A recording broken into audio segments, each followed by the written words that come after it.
ছাত্র শিবির নাকি ধর্ম নিয়ে ব্যবসা করে। ব্যবসায়ীরা ব্যবসা করবে, ছাত্র শিবির পাহারা দিবে। ধর্ম ব্যবসা তো তারা করে যারা নির্বাচনের আগে নতুন টুপি লাগায়, নতুন পাঞ্জাবি লাগায়, মানুষকে দেখলেই কোলাকুলি করে, মুসাফা করে।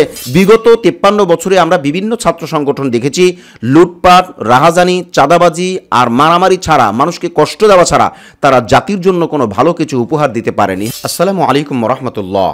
নাহমাদুহু ওয়া নুসাল্লি আলা রাসূলিহিল কারীম, আম্মা বা'দ। সুপ্রিয় দর্শক শ্রোতা, দেশ ও প্রবাসে, কাছে ও দূরে যে যেখান থেকেই আমাদেরকে দেখছেন ও শুনছেন, সকলকে আন্তরিক মোবারকবাদ জানাচ্ছি। আমি ইউসুফ মাহমুদি এবং আপনাদের প্রত্যেককেই আমন্ত্রণ জানাচ্ছি আমাদের আজকের এই বিশেষ ভিডিও বার্তা অনুষ্ঠানে। বন্ধুরা, আজ আমরা কথা বলতে যাচ্ছি ব্যবসায়ীরা ব্যবসা করবে, ছাত্র শিবির পাহারা দেবে এবং জামায়াত ইসলামীর সমাবেশে ইসলামী আন্দোলন চরমোনাই থাকবে। চাঁদাবাজি বন্ধ না হওয়া পর্যন্ত এ দেশে শান্তি কোনো অবস্থাতেই আসবে না। বন্ধুরা, চলুন আমরা মূল আলোচনায় প্রবেশ করি। মূল আলোচনা শুরু করার পূর্বে আপনাদের কাছে আমাদের ছোট্ট একটু আবেদন। আপনারা জানেন যে তাবলিগ জামায়াতের দুই পক্ষকে নিয়ে কাজ করতে গিয়ে আখলাক টিভি অনেক বড় ক্ষতিগ্রস্তের শিকার হয়েছে, এমনকি আখলাক টিভি বন্ধ হয়ে গিয়েছিল। অর্থাৎ আলমী শুরার বিশ্ব ইজতেমা চলার সময় ড্রোন বিস্ফোরণের কারণে আখলাক টিভির live setup, recording setup, monitoring mobile ও ওয়্যারলেস মাইক্রোফোন সহ বিভিন্ন আসবাবপত্র ক্ষতিগ্রস্ত হয়েছে।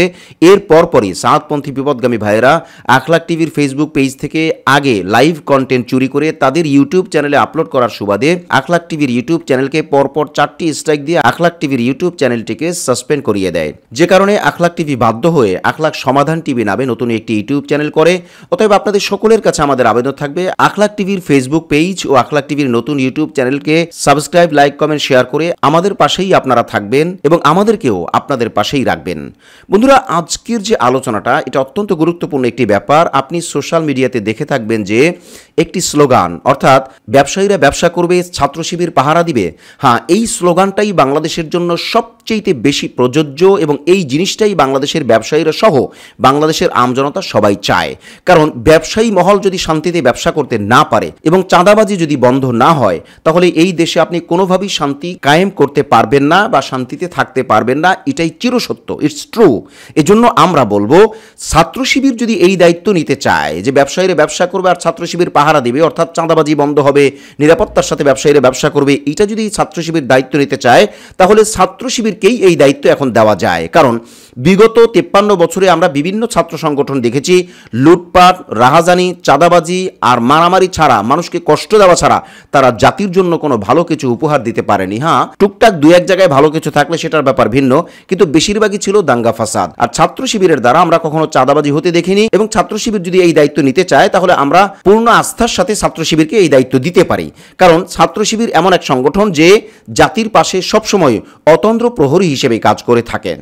এদিকে ইসলামী সমাজের ঐক্যের জন্য সবাই কিন্তু হাহাকার করছেন এবং সবাই কিন্তু মুখিয়ে আছেন। এই ক্ষেত্রে জামায়াত ইসলামের যে 19 তারিখে সমাবেশ রয়েছে, এই সমাবেশ উপলক্ষে ইসলামী আন্দোলনের অফিসে জামায়াত ইসলামের প্রতিনিধি দল গিয়ে দাওয়াত দিয়েছে, যেটা জাতিগতভাবে আমরা সবাই খুব ভালোভাবে নিয়েছি এবং এভাবেই করেই একটি দল আরেকটি দলের পাশাপাশি দাঁড়াইলে, একটি দল আরেকটি দলের কাছাকাছি গেলে আমরা ইসলামী ঐক্যটাকে ফলপ্রসূ দেখতে পাবো এবং মজবুত একটি ঐক্য ওনাদের দ্বারা কায়েম করা সম্ভব হবে। তখনই আমরা শান্তির একটি পরিবেশ দেখতে পাবো। আপনারা জানেন যে বাংলাদেশ জামায়াত ইসলামীর উদ্যোগে আগামী 19 তারিখে শনিবারে বিরাট একটি সমাবেশের ডাক দেওয়া হয়েছে, যেটা ইসলামী আন্দোলনের মতোই বা তার কাছাকাছি, হয়তো তার চাইতে একটু বেশি লোক হতে পারে বা সেই রকম লোক হবে, অথবা তার চাইতে কম হতে পারে, এটা পরিবেশ বলবে আমাদেরকে। বাদবাকি আমরা এটা আস্থার সাথে বলতে পারি, জামায়াত ইসলামী কোনো সমাবেশের উদ্যোগ নিলে সেটা ফলপ্রসূ হয় এবং তাদের লোকেরা দলবদ্ধভাবে, স্বতঃস্ফূর্তভাবে যে কোনো প্রোগ্রামকে সুন্দরভাবেই তারা সম্পন্ন করেন।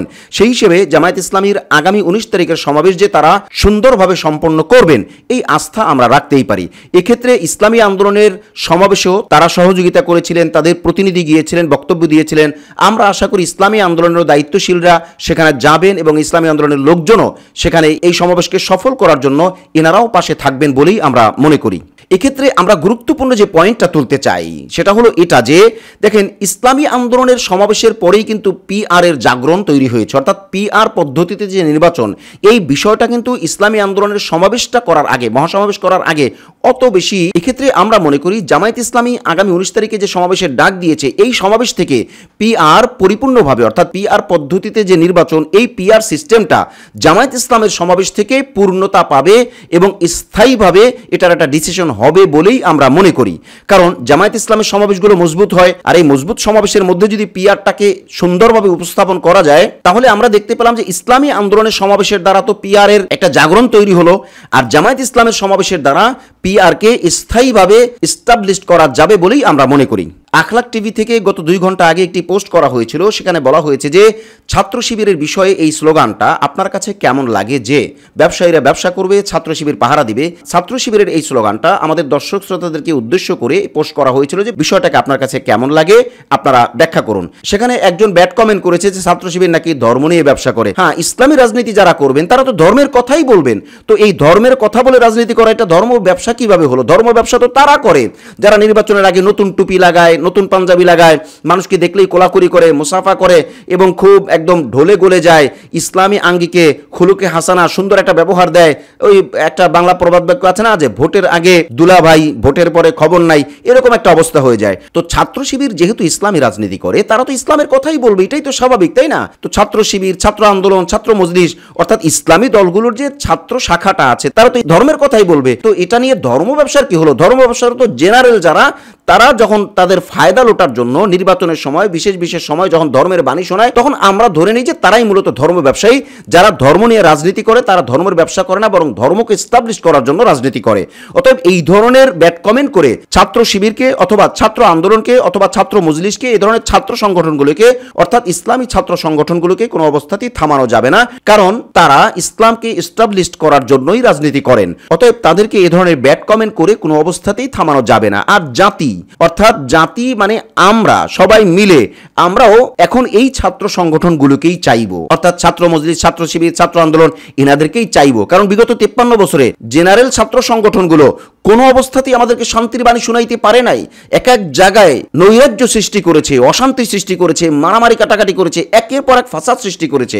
অতএব ইসলামী ছাত্র সংগঠনগুলোই আমাদের আশার আলো, জাতির আশার আলো। এটা আমরা বিগত 53 বছরে দেখে আমাদের অভিজ্ঞতা হয়েছে। এখানে আর ব্যাড কমেন্ট করে আর ইসলামী ছাত্র সংগঠনগুলোর বিরুদ্ধে গিয়ে খুব একটা জমাইতে পারবেন বলে আমরা মনে করি না। যারা এই ব্যাড কমেন্টগুলো করে তাদের জন্য আমাদের পক্ষ থেকে এই মেসেজটুকু তুলে ধরা। বন্ধুরা, আলোচনা শেষ পর্যায়ে আমরা ওই কথাটাই বলবো, ব্যবসায়ীরা ব্যবসা করবে, ছাত্র শিবির পাহারা দিবে। এই বিষয়ে আপনারা আপনাদের মতামতগুলো কমেন্ট সেকশনে তুলে ধরবেন। এবং জামায়াত ইসলামের ছাত্র শিবির যেটা ছাত্র সংগঠন, এনারা আশা করি দেশের হাল ধরবেন। এনাদের সাথে সাথে ইসলামী অন্যান্য ছাত্র সংগঠনগুলোও একসাথে মিলে কাজ করবেন, এই আশা আমরা করি। এবং জামায়াত ইসলামীর আগামী 19 তারিখে যে মহাসমাবেশের ডাক দেওয়া হয়েছে, সেখানে ইসলামী আন্দোলন সহ সকল ইসলামী দল সম্পৃক্ত থাকবে এবং পিআর পদ্ধতিকে এস্টাবলিশ করা সহ রাজনৈতিক বিভিন্ন কর্মকাণ্ডে ইসলামী দলগুলো মজবুত একটা ভূমিকা রাখবে বলেই আমরা আশা করি। আজ তাহলে এই পর্যন্তই। দেখা হচ্ছে পরবর্তী কোনো লাইভে অথবা পরবর্তী কোনো ভিডিও বার্তায় ইনশাআল্লাহ। আসসালামু আলাইকুম ওয়া রাহমাতুল্লাহি ওয়া বারাকাতুহু।